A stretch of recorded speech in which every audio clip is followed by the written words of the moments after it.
The state attorney general announcing Thursday she is not issuing any warrants in a 36-year-old West Michigan cold case. But the retired undersheriff in Kalamazoo County, who worked on the case for years, says this isn't really closed. There's more work that needs to be done.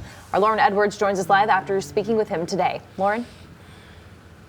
Yeah, Doug and Annie, we met with a retired undersheriff, Paulie Matches, earlier today. And you guys may remember, just as you said, he worked on this case for years and years and years, often keeping in contact with the courts behind me about how best to move forward. And when we met with him, he says, you know what, all is not lost. Hope is not lost for justice for the Cross family.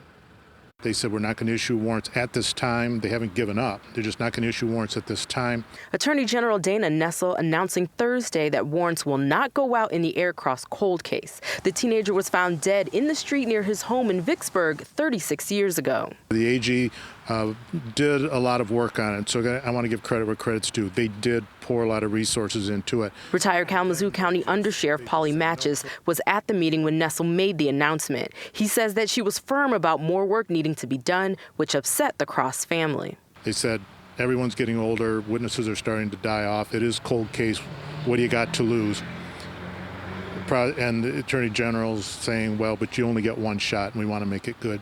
Matches says one thing that concerned Nessel was a suspect who was offered full immunity in exchange for the person's alleged eyewitness account of what happened back in June 1983. But that person declined. So trading your freedom and for what, who knows, that was a huge mistake and everyone's just floored.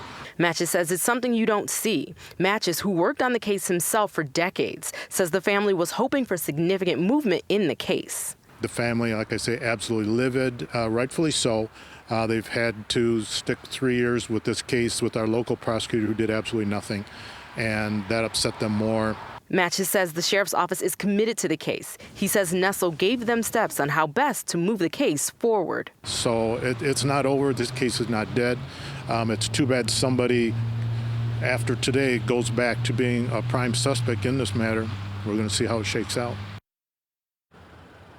And again, Matches stressed heavily, case is not dead, it's not over, it's just going to need more time and more work done. Reporting live here in Kalamazoo County, Lauren Edwards, Fox 17 News.